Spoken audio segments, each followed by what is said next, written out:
Hello everyone, welcome back. Thank you so much for watching today. My name is Amanda, and today I'm going to do something a little different that I think will turn into a series, perhaps, who knows. And that is monthly movie reviews, where I share with you guys my first impressions of new movies I watched in the previous month, starting with last month, April. Note, these aren't new movies that just came out in theaters, but they are movies that are new to me that I just watched for the first time in April. The movies I will be reviewing in this video are Saved, Countdown, Girl in the Shed, Unforgiven, and Zodiac.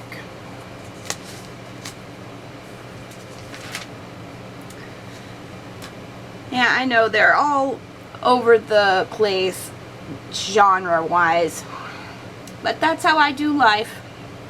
Note, there will be spoilers. So, let's get into it, shall we? You ready? Let's go. Number 1, Saved. I remember when this movie came out, and my friend told me not to watch it, because you'd think it was going to be a good, wholesome Christian movie where Mandy Moore plays a good Christian girl again, like in A Walk to Remember, which we had gone to see together in theaters, but it's not. It was supposed to be a comedy which made fun of Christians, which it is, but it's not funny. To me, it was just Juno meets Easy A. Both of these movies are way better than that one. Juno is actually heartwarming and Easy A is hilarious. I think that that's what Saved was trying to be, where they made fun of mean Christians in a hilarious way, but it wasn't funny. There was only like a few lines that the little punky girl said that actually made me laugh. The line, like, when she was like, "Oh, don't worry, I got saved last year when I went on a ski trip." I think I screwed up that line. It's okay, I got saved last year so I could go on a ski trip. That's funny. But the whole point is that this teenage girl got pregnant, and she's supposed to be ostracized by the whole Christian community at the Christian school. But no one knew she was pregnant until the very end. So that completely negates the point. And then there's this whole side plot about her boyfriend being gay, and Macaulay Culkin is in a wheelchair for some reason.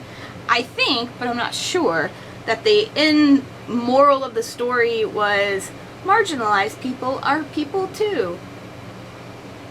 But I just walked away just as confused as the main character. Like, I guess it's fine to be a teenager and have sex with your gay boyfriend and have his baby, whatevs. Not a very good movie. I would totally recommend Juno, Easy A, and A Walk to Remember way more than that one. Number 2, Countdown. Countdown is a horror movie about an app you download on your phone that tells you how long you are going to live / when you will die. And everyone who gets long lives in their 80s laugh it off as a silly toy, but those who have weeks, days, or hours to live freak out and go on a quest to find the source of the app to change their fate. Thanks, Brave.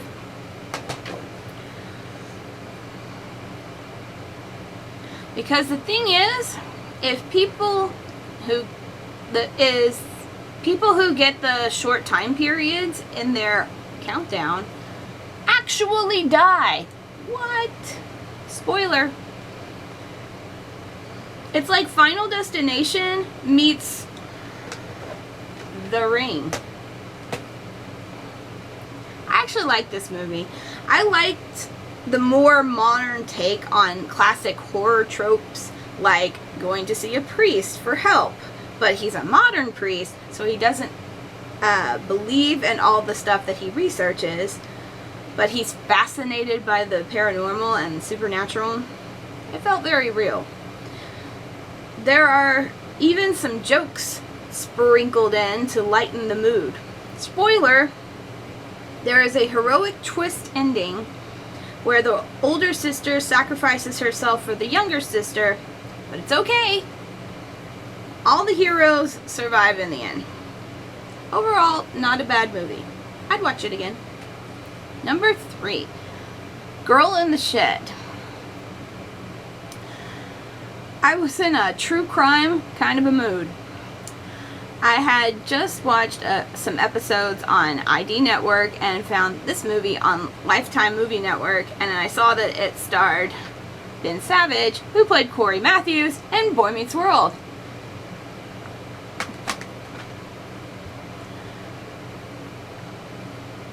And I'm like, Corey, what are you doing here? So I was intrigued. It's based on a true story about a girl who was kidnapped and kept in a shed. And who was the kidnapper? Corey Matthews. He had the coolest hair, Corey Matthews.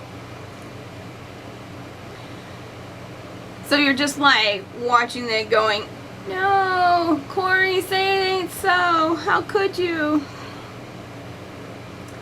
But don't worry, all you Boy Meets World fans. It's very tastefully done, and you don't see anything graphic or violent. The story centers around the girl and her captor, and with the side plot of her mom trying to find her. It has a happy ending, praise the Lord. Instead of Corey killing his victim, he lets her go, and she goes home, and he goes to jail forever. Yay! Everybody wins. I actually really like that they cast Corey / Ben Savage to play the captor, because you almost have more sympathy for his character. There's nuance to his character, where he's not altogether bad. He's just hurt and isolated and does some very, very bad things that he should absolutely go to jail for. But it also teaches a valuable lesson when it comes to hitchhiking. Don't. Because those with seemingly good faces can turn out to be criminals. Ta-da! Moral. Number 4, Unforgiven. Actually, I don't know if it's Forgiven or Unforgiven. The Unforgiven or whatever. This is the famous Clint Eastwood movie that I've heard so much about, and I was curious if it lived up to the hype. And it just happened to come on TV, so I watched it. Overall, I was disappointed. Because to me, there were 2 movies here. First, the first 2/3 of the movie was Clint Eastwood's character telling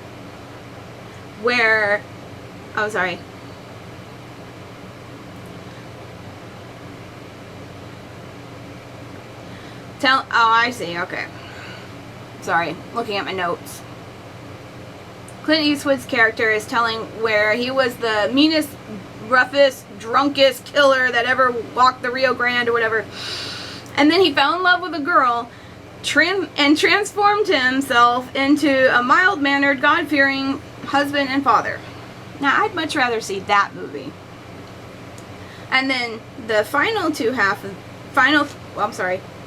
final 1/3 of the movie, Clint Eastwood's character reverts back to his old ways and kills everybody in revenge for his buddy whom they killed. Okay? But that's all side plot to the main story, where this guy cuts up a prostitute's face, and because of that, the other prostitutes put out a reward for whoever could kill the man that did it. So this young teenager, 20-something guy, hunts down Clint Eastwood's character because he's the meanest, roughest killer that my uncle ever knew. So it's about Clint Eastwood and his old partner, Morgan Freeman, What is God doing here? Red, is that you? Very jarring. Deciding to go and find the guy and kill him, which I think would have been an impossible task, but they get it done. Spoiler. Oh yeah, and he leaves his preschool age children behind to fend for themselves. Is it a good movie? I don't know. I kept asking myself that the entire time. I don't watch Westerns in general, so my knowledge of Clint Eastwood in a Western is Paint Your Wagon, which is one of my favorite movies. Ironically mentioned in Boy Meets World. Paint Your Wagon, yeah, right. So that's why I watched it in the first place. Anyway, moving on. Number 5, Zodiac. Again, true crime. I don't watch true crime all the time, but I like it. In this movie, there is an all-star cast, including Jake Gyllenhaal and Mark Ruffalo, and they are trying to piece together the puzzle of who the Zodiac serial killer is. Spoiler, they do not solve the puzzle. It's a really well done movie. Even though it's long, it's very well paced, so you don't get tired or bored. I wanted to keep watching even though it was late at night and I was falling asleep. And I ended up finishing it the next day and then rewatching the whole thing again. It's really good. It's based on the book Zodiac that the main killer in the movie was writing. And I want to read that book. I would definitely watch this again, and I have. And I totally recommend it. So, that was my new movie review for April 2023. Sorry if it seems a little not the greatest. Whatever. Give it a thumbs up if you like movies or like videos like this. If you have a favorite new movie that you've seen, leave it in the comments. I hope to do this type of video again. I'm already gathering quite the collection for May. Thank you guys so much for watching. Remember to listen to God and do what He says. I will see you again in my next video. Bye!